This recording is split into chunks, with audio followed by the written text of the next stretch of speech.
Most tax pros leave a message. It's Jane. I'm moving on to a TurboTax expert who beat your price. Adam Devine, tell him how I feel. Hey, tax pro, she's been thinking twice. Best believe TurboTax will beat your price. This is a tax break. Switch to a TurboTax Live expert and we'll beat what you paid your pro last tax season. Make the switch at TurboTax.com/beatyourprice. TurboTax full service only. Sign up by 12/20/2024 and file by 4/1/2025. Full details at TurboTax.com/beatyourprice. The family that vacations together stays together. At least that was the plan. Except now the dastardly desk clerk is saying he can't confirm your connecting rooms. Wait, what? That's right, ma'am. You have rooms 201 and 709. No, we cannot be 5 floors away from our kids. The doors have double locks. They'll be fine.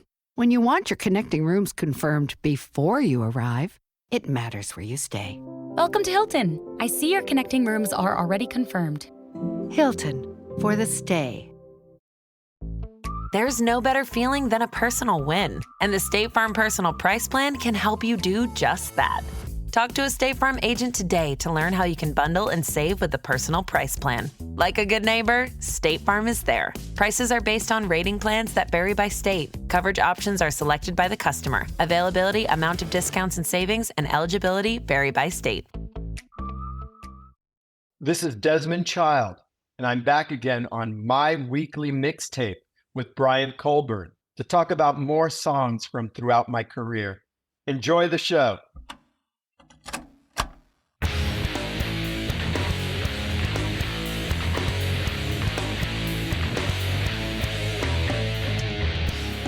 Welcome to My Weekly Mixtape, a podcast that takes the classic mixtape approach to building a modern playlist. I'm your host, Brian Colburn. Tonight, I'm beyond excited to welcome back to the show one of my favorite songwriters on the planet, the one and only Desmond Child. Desmond, it's a pleasure to have you back on the program, sir. Oh, it's great to be here.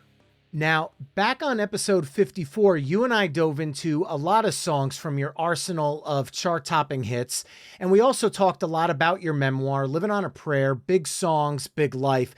Tonight, we're going to continue that dive into more songs from your incredible songwriting career, as well as discuss the new audiobook of Big Songs, Big Life, which is out now. The first thing I want to do is congratulate you, as 4 of the songs you've written and co-written, that being Bon Jovi's You Give Love a Bad Name and Livin On A Prayer, as well as Kiss's I Was Made for Loving You and Ava Max's Kings and Queens, have all reached over 1 billion streams on Spotify. So congratulations on those 4 milestones. Thank you. I love being a billionaire. Well, starting with Bon Jovi's You Give Love a Bad Name, since we didn't get a chance to talk about that song on Volume 1, can you maybe dive into the songwriting origins for that song and its connection to another song you wrote, which was Bonnie Tyler's If You Were a Woman and I Was a Man? Yes, I had gotten a call from Bonnie Tyler's producer, Jim Steinman, and he was a friend of my manager, Winston Simone, and he had just had a huge hit with Bonnie Tyler, Total Eclipse of the Heart. And he was looking for material for her next record. And so I had sent over a song called Lovers Again, which he loved, and recorded with her. And then said, I'd like you to write me a specially written song. First of all, the theme has to be about androgyny. Okay, he came to the right place. And the thing is, he says, I want the verses to sound like Tina Turner. I want the B section to sound like Hall & Oates or the Police. And then I want the chorus to sound like Bruce Springsteen. And I said, okay. And so I went right to work. And, within 24 hours, I had come up with If You Were a Woman, I Was a Man, which he recorded with her. The thing is that right at that time, there was this kind of change at her record company, at Sony. There was a new regime, and kind of all the British stars were kind of getting short shrifted. And so they didn't get the same promotion that they were getting before. I mean, I'm talking about huge stars, like Neil Diamond, Barbra Streisand, Bruce Springsteen, the Eurythmics, Culture Club, Cyndi Lauper. It was a change that happened. And they weren't using those kind of promotional dollars on someone like Bonnie Tyler. And it's a shame because, I mean, she's one of the greatest rock singers of all time. And so what was happening then, so that song was released and it was popular in France only. And so I really thought I had like a number one song there for her. And so, a year went by and I was kind of mad. It's almost like I wasted a song, that could have been a global smash. And so I went to write I had solely written that song. So I went to co-write with John Bon Jovi and Richie Sambora. And the very first day that I went to meet with them, I had a title in my pocket called You Give Love a Bad Name. And as soon as I said the title, John finally looked up and looked at me and gave me that $1 billion smile. And so I said, I also have a hook that I used in another song that didn't make it. It was like a stillborn. And so I kind of started playing that melody with those chords. And, very quickly, if you were a woman and I was a man, would it be so hard to understand? And then it became shot through the heart and you're to blame, darling, you give love a bad name. It was cut from really the same bolt that Because the Night was because they had the similar chord structure. It's like, but our melody went up and Because the Night went down. Because the night belonged to lovers, because the night, if you were a woman. I mean, it's like, it was the Jersey sound, right? Mm-hmm. And so they really took to that.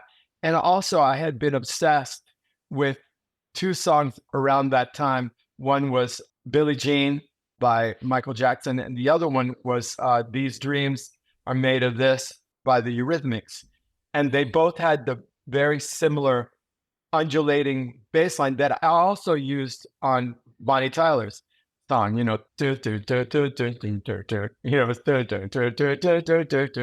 was the same thing. And I was playing it for Richie and he said, that sounds like Michael Jackson. We can't do that. And I said, we're a rock band. I said, no, listen, man, just play it chug it on guitar, like chun, chun, chun, chun, chun, chun, chun, chun, right? So then we went chun, chun, chun, chun, chun, chun, chun, chun, chun, chun, chun, chun, chun, chun, chun, chun, and the song just came to life. But it, was, the kind of sister brother of If You Were a Woman and I Was a Man. So that opened the door because they went beyond the Call of Duty, producing that with Bruce Fairburn, the incredible producer in Vancouver, and Bob Rock was the engineer.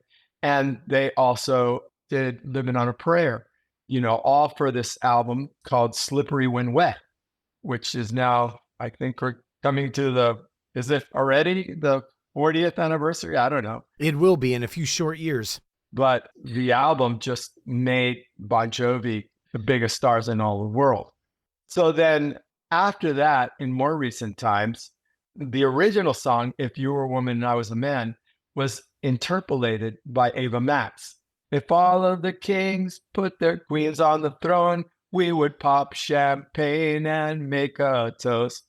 It's the same chords, the same melody, same everything. So, of course, they came to me and I became a co-writer on that song.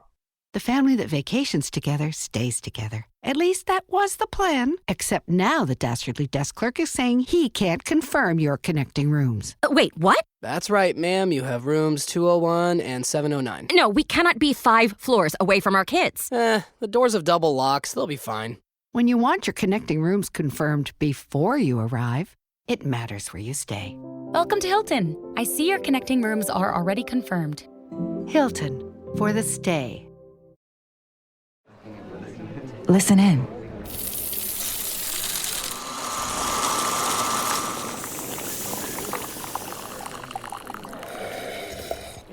Starbucks. It's a great day for coffee. Awesome. Well, between my years of radio as well as playing in cover bands myself, I can't count the number of times someone's come up to me and saying, hey, could you play Shot Through the Heart by Bon Jovi? And I know they clearly meant You Give Love a Bad Name, since a lot of people had no idea at the time that Shot Through the Heart was a completely different song from the band's 1984 self-titled album.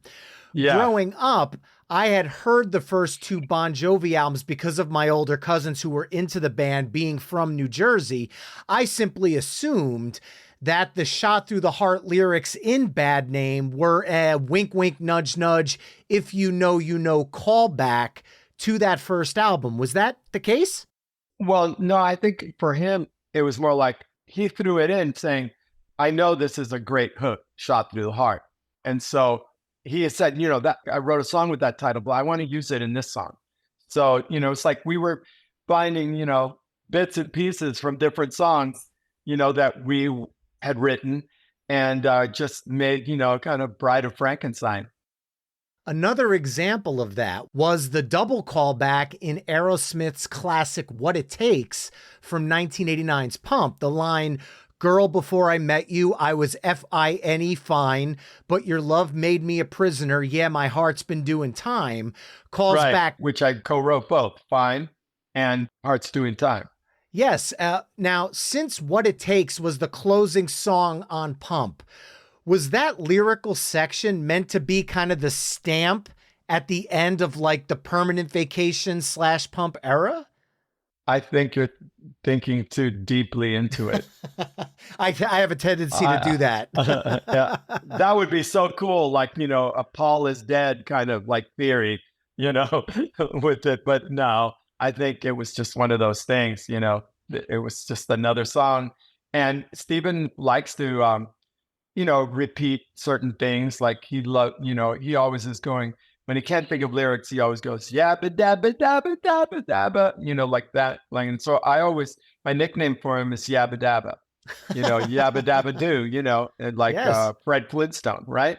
Mm-hmm. And so I remember he was once trying to, like, we wrote a couple of songs and he was trying to throw in the line, my paycheck swallowed a trout. And it was like, what? My paycheck swallowed a trout. What does that mean?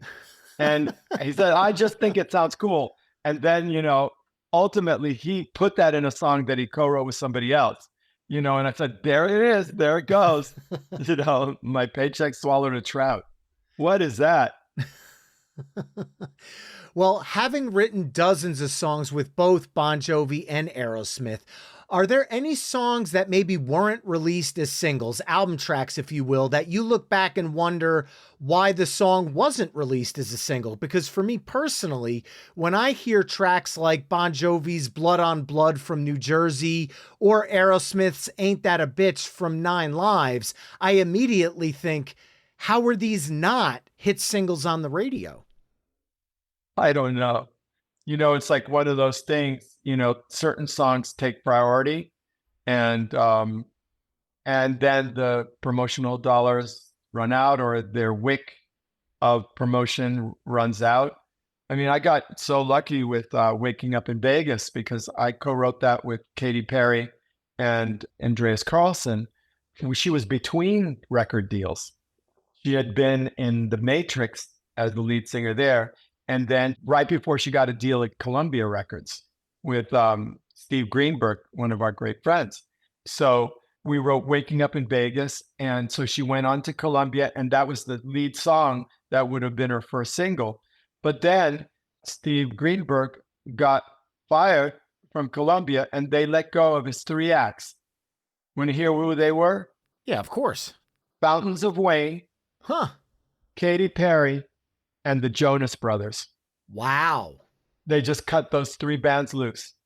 And so, of course, she went on to, I think, RCA and like had a magnificent career there. And so that's when she got in there, she started working with Max Martin and his team. And they came up with like unbelievable songs like, oh my God, what was the first one? I Kissed a Girl. I Kissed a Girl, yes. And then Hot and Cold. It was like 3 number ones in a row. And Waking Up in Vegas was like down, of course, down, down, down. And I said, oh my God, that's like a number one song too. And finally, they released it as the fourth single and it goes all the way to number one. But the dumbest thing that happened was there was a movie called The Hangover. And I was trying to submit songs for it. And then I felt like, okay, Waking Up in Vegas is the best song for this. And some dumb music supervisor said, no, man, it's got to be all male songs because it's all guys and thing. I said, but don't they have girlfriends? No, man, it can't be any women on this soundtrack. And I said, but this is going to be a number one song with Katy Perry. Put it in your movie. They came out at the same time. They were both, the movie and the song were hit shows, The Hangover, my God. But Waking Up in Vegas was made for that movie. And it was like, how dumb is that?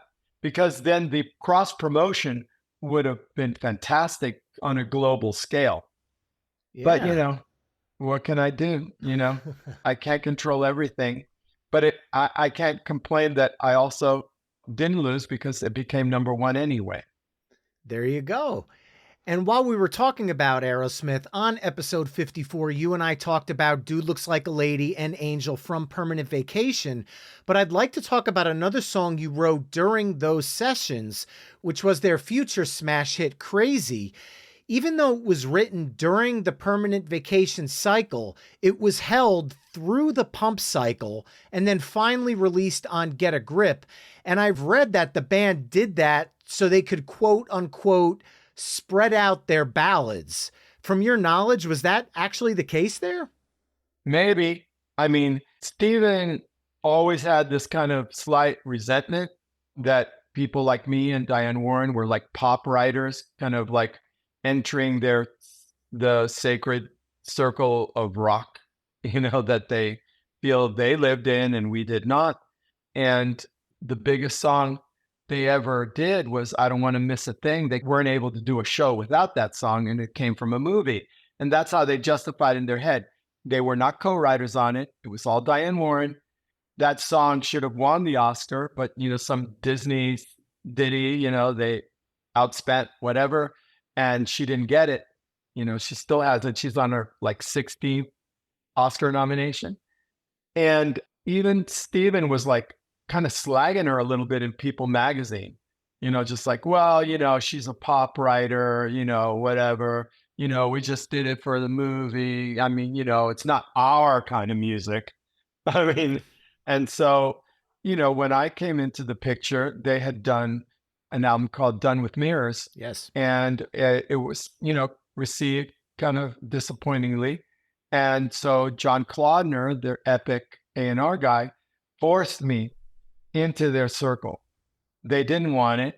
And, the very first day that I met them, we wrote Dude Looks Like a Lady.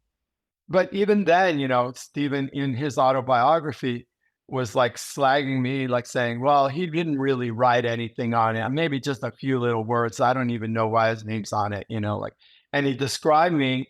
Well, I actually looked more like what he described me. He said he looked like he walked in there with a mustache that looked like Juan Valdez, which was kind of like an insult to Latinos because I am Cuban, but I never had I have a goatee right now, but I never sported a 70s porn mustache, on its own, And so then Joe, in his autobiography that was co-written by my co-author, David Ritz, before I started my book, said, oh, well, Desmond came up with the title, Dude Looks Like a Lady. And it was like, I didn't.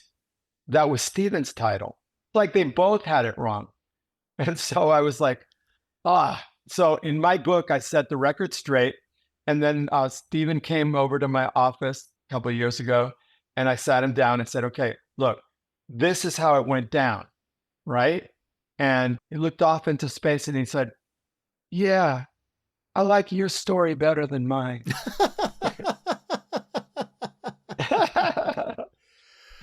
So as far as delaying, I mean, I thought that Crying and Crazy were too similar. They shouldn't have been on the same record, but they were. And they both were hits. What can I tell you? Crying, crazy. I mean, exactly. What could I do? Yeah. I was happy I got on the record, and I was happy it was also a hit. By all means. Well, I want to dive into some of these rock songs that you have worked on. And the first one I want to touch on is Alice Cooper's Poison, the hit track written by you, Alice, and John McCurry. Now, from my knowledge of the song, the opening guitar riff was originally written and used by John for the John Waite track Encircled. And I'd love to know how it was transformed into Poison during the songwriting process. Well, Alice and I had already written the song Poison. And then in the studio while we were building the track, I said, oh, it'd be so cool if we had some kind of freaky, angular intro. And he said, oh, well, I got this. I didn't know it was, this is the first time I'm hearing it has anything to do with John Waite. The first time. I never heard that before. He didn't say it, and no one's ever brought it up before. And it's cool in a way. But he came up with that riff, and the riff was so strong, we gave him co-writing credit on the song because it's so signature. We could not just say, oh, well, you're just a musician. Thank you very much. We couldn't do that. That was a class act on both your parts then. Yes. I mean, I'm not greedy like that. And I'm always a collaborator. So what's the difference? 2 collaborators, 3 collaborators, 8, or like on Kings and Queens, for some reason, I have like 12 collaborators. Yes. Well, let's shrink the collaborators down to a band and one other person, that band being Ratt and Arthur Payson, where you worked in 1990 on the band's Detonator album. Can you talk about that experience working with Ratt on hits like Lovin' You's a Dirty Job and Shame, Shame, Shame?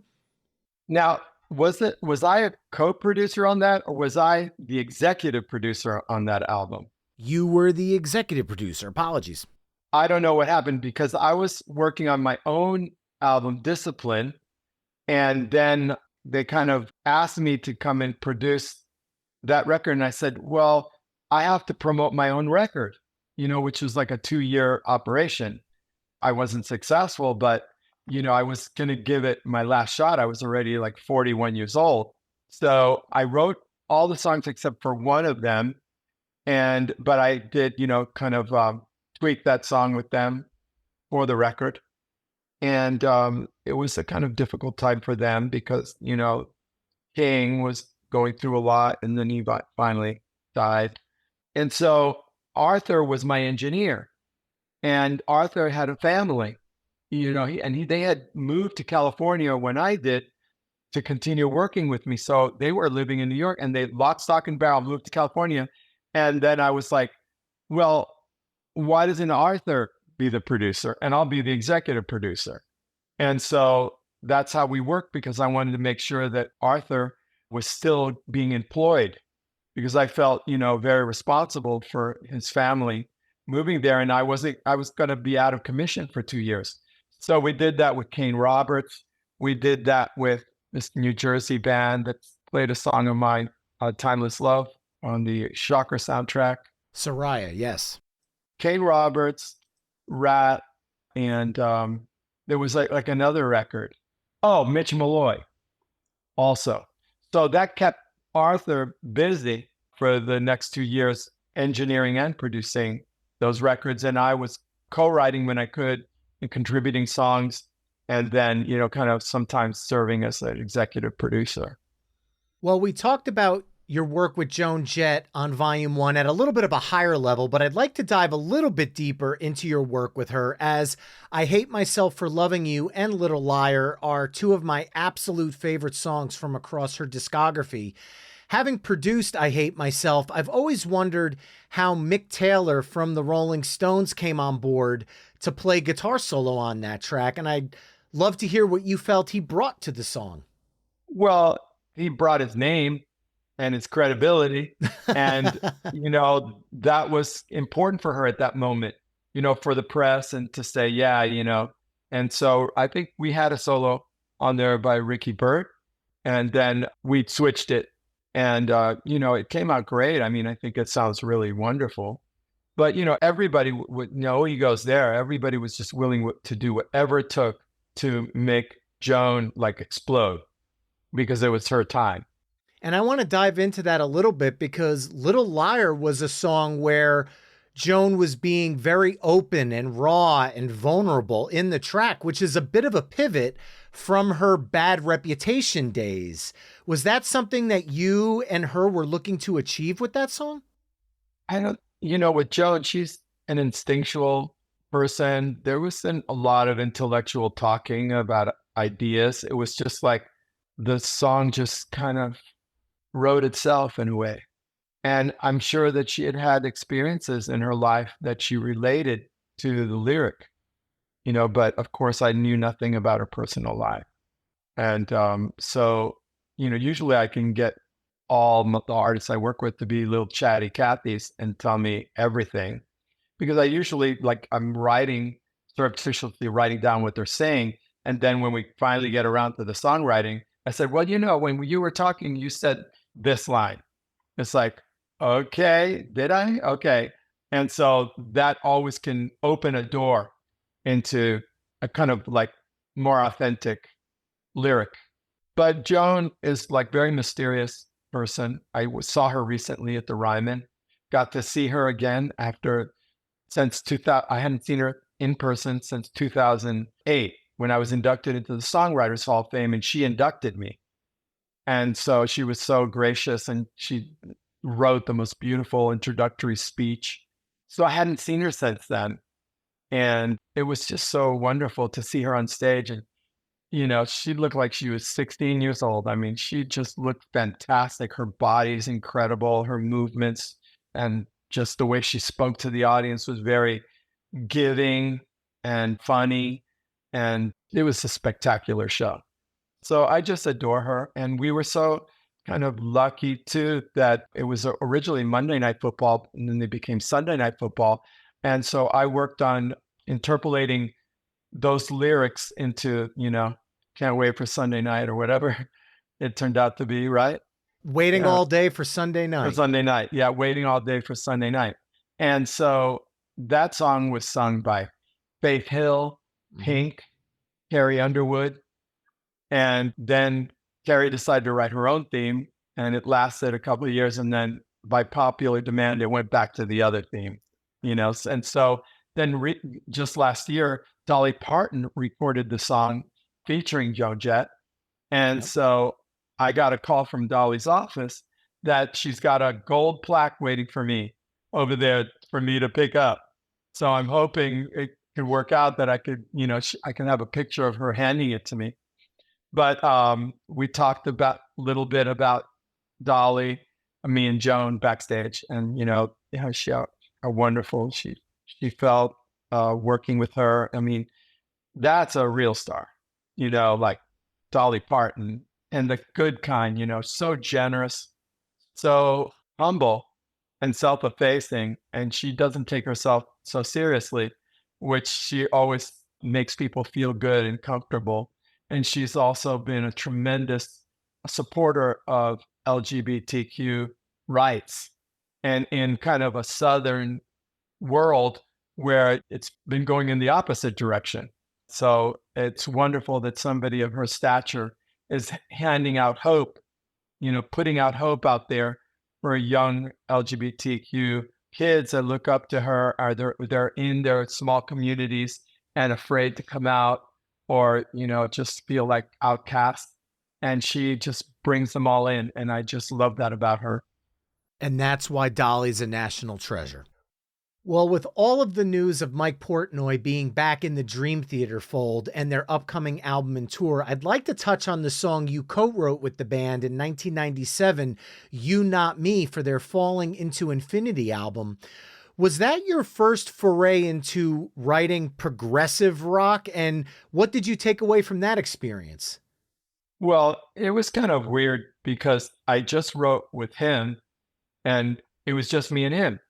So then he goes away, and then the management comes back and says, okay, well, Desmond's a co-writer with the whole band. It's like, no, I'm not. I co-wrote it with him 50-50.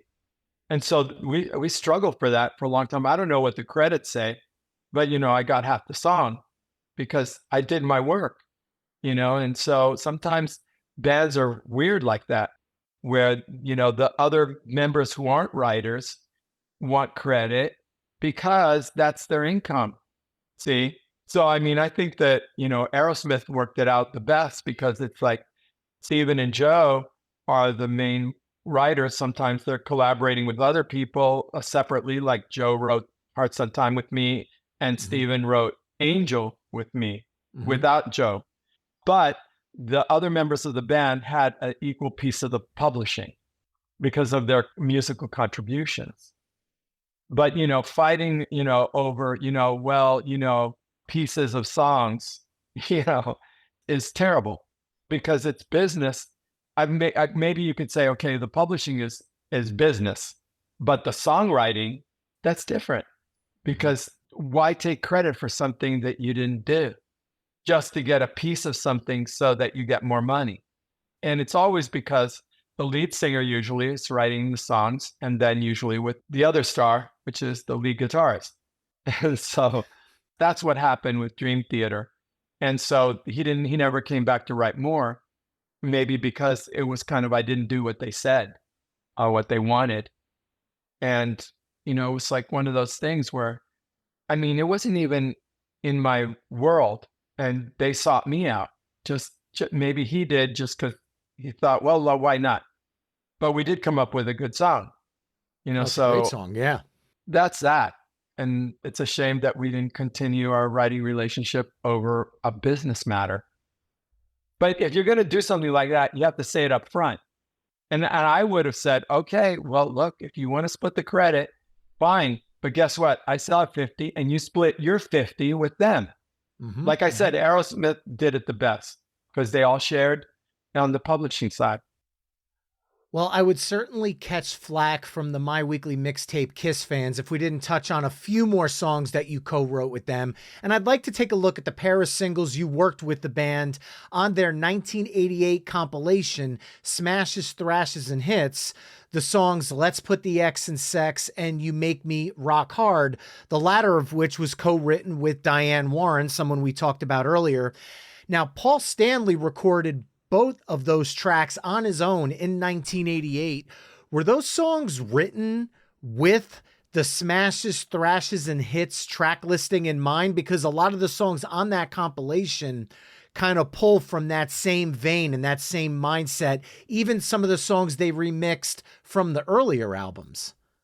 Wow, you know more than me. I have no idea what you're talking about. I'm a big music nerd, sorry. Well, somebody's got to be. I never thought that deeply into it.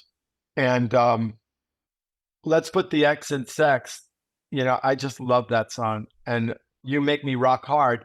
It was funny because I dragged Diane Warren into it and she didn't even want to do the session.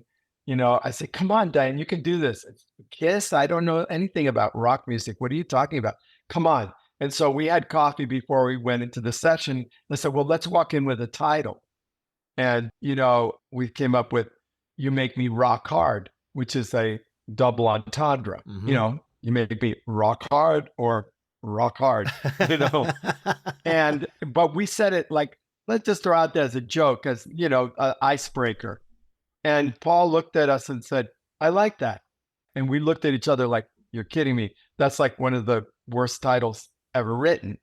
And so, it was kind of a novelty song. It's like a joke because it's like so overtly sexual, but, it worked. And, there was another song like that Paul and I had written, I think I'm not quite sure. It was either Jean Beauvoir or the guitarist. It's called All Night. Jean Beauvoir, yes. When you work all day and you got all night. That's like very, very sexual. And then who did we write Reason to Live with? Because that's really my favorite Kiss song. Was that just me and Paul? As far as I know, yes. Because that's like my favorite Kiss song. It's a great tune. Now, I do want to pivot to something a little bit outside of rock here. And this is because earlier this year, you had some co-writing sessions with the man responsible for writing the first song that I, as a child, ever fell in love with. And it's my favorite song of all time, that being Rainbow Connection, with the writer being Paul Williams. Seeing you two combine forces on a song or maybe songs, it immediately piqued my interest. And I'd love to know, is there anything you'd maybe willing to share about those writing sessions? Well, that came up because we auctioned, writing a song for the ASCAP Foundation. And so I had a fundraiser at our New York apartment, and, we auctioned off this songwriting session, and we wrote a song called Freedom is the Dance.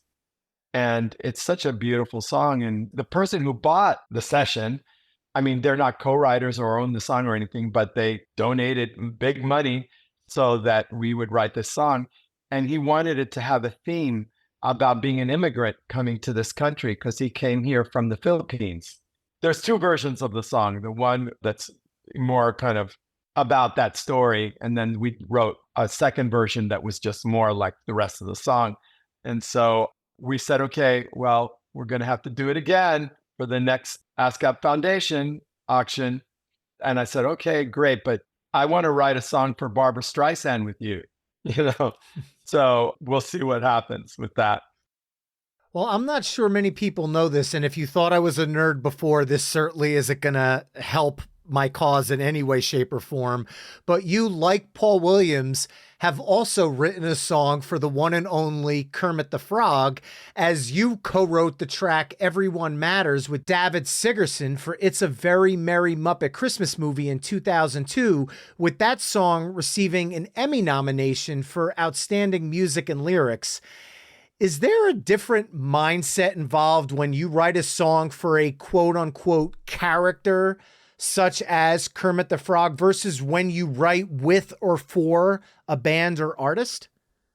Well, no. I mean, we had the storyline, and there was a moment in the show where he sings this song, and, it just came to us to write a song called Everyone Matters. And it was a very profound song. Because if you just think about what those words are saying, so many people don't matter, to the world. And we're saying everyone matters.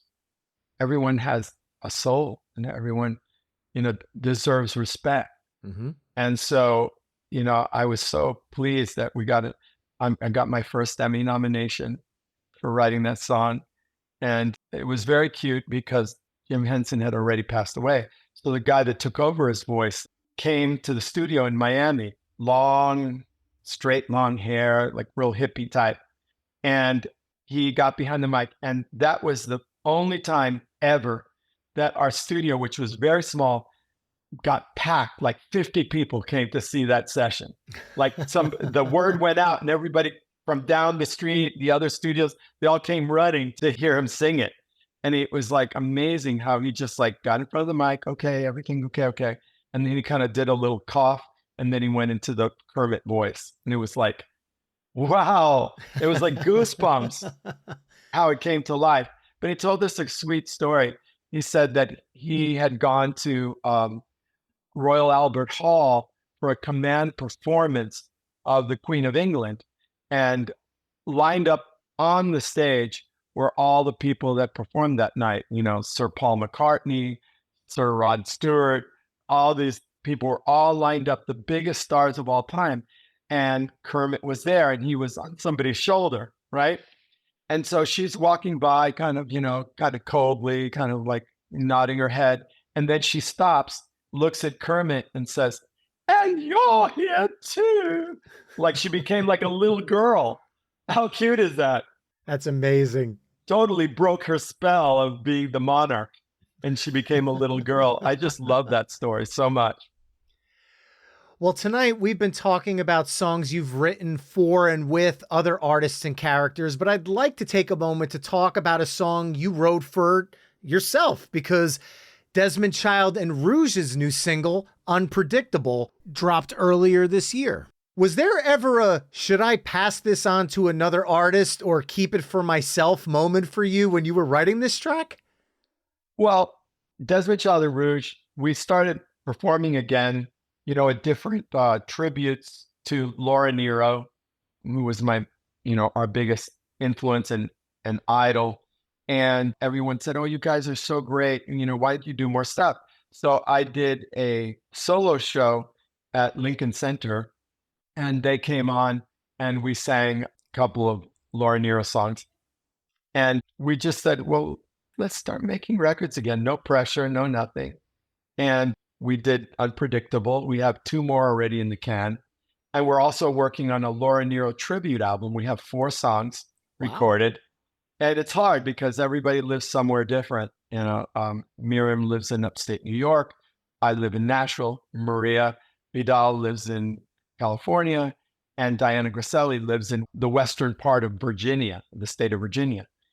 And, we kind of, for the Laura Nyro thing, everybody showed up from all corners of the country. And we had my musical director, Clay Perry, learn all of Laura Nyro's piano parts, which are very, kind of complex, cool chords. And they sang in the middle of the room with baffles. I sang in a separate ISO booth, and the piano was in its own booth. And so we sang live. We sang, we had learned all the parts, and we sang like maybe 4 or 5 takes of each one of the songs. And so I've been putting that together. It just sounds fantastic hearing our voices. And of course, loving so much the music of Laura Nyro. So much so that I named my son Nero. There you have it. There you go. Love it. NYRO. That is amazing. Well, before I let you go, are you currently writing or co-writing any songs? I know you mentioned the project you're working on now, but stuff that maybe fans can expect to hear from you or from other artists in the very near future? Well, I've been working on my Broadway musical with David Sigerson called Cuba Libre. And it's a true story of my family before and after the Cuban Revolution. Wow. My mother had 2 younger sisters who were very beautiful. They became the it girls of Havana in the late 50s and then into the revolution. And one of them became the mistress of the dictator, Fulgencio Batista. And the other one ended up being one of the lovers of Fidel Castro. So it's 2 sisters, 2 dictators, 1 island. Wow. That sounds exciting. So yeah. And it's very, very exciting. I've been working on songs for Barbra Streisand for her next record. It's a duet record. So I can't actually even say a title. I signed that NDA. I'm not allowed to say anything about anything. But, if people check in on my Instagram, Desmond.child, there's always, news and stuff I'm doing and snippets. And, a lot of it right now is for the release of my audiobook, which is so great because, you see here all of these writing tapes that I've mixed in there where I'm creating Livin La Vida Loca, with Draco Rosa. You hear the start of the song. Co-writing the very first day I met Joan Jett, I Hate Myself for Loving You. You hear us coming up with the ideas and talking back and forth. It's so exciting. And Waking Up in Vegas with Katy Perry and Andreas Carlson. We're playing that, hit me with your best shot guitar rhythm. Da, da, da, da, da, shut up and put your money. So, Eddie Schwartz had solely written Hit Me With Your Best Shot. And so I got to meet him many, many years later. And I said, oh, thank you for writing my hit. He laughed. I love using that line. I said it to Bruce Springsteen at the Music Cares. It was a tribute to John Bon Jovi. So yes. On one side of him was Bruce Springsteen. On the other side of him was Paul McCartney. So I said to Bruce, I said, oh, thank you for writing all of my hits. And he got a big laugh out of that because, basically, You Give Love a Bad Name, that chorus is Because the Night, kind of turned upside down. And then I went up to Paul McCartney and I said, I wanted to meet you because I wanted to let you know that, your song, Obla Di Obla Da, is what gave me my name, Desmond. You know, Desmond has a barrel in the marketplace. And the last line of the song is, Desmond stays at home and paints his pretty face. And at night, she's the singer in the band. Remember, because he was the singer in the band. Mm-hmm. And she and Molly would stay at home. But the she is talking about isn't Molly.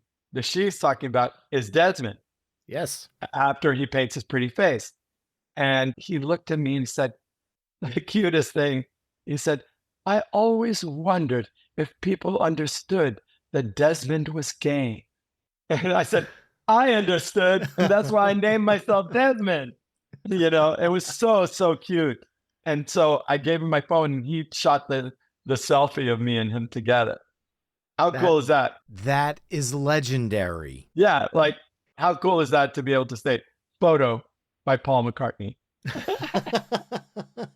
Well, I, for one, look forward to hearing what's next for you. Livin On A Prayer, Big Songs, Big Life is available now in audiobook form, or if you prefer to read the words yourself, in print as well. Desmond, once again, this has truly been an honor.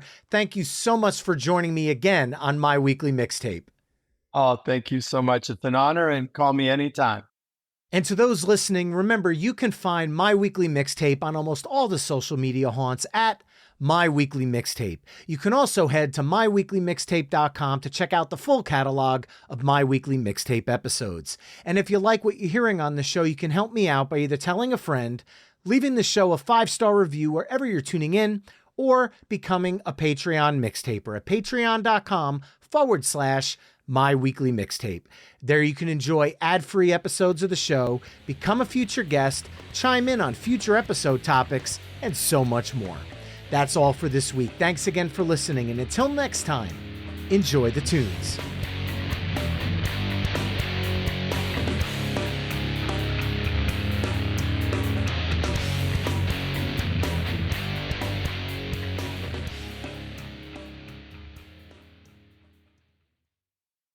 The Kimi Kato Show, featured on Pantheon Podcasts.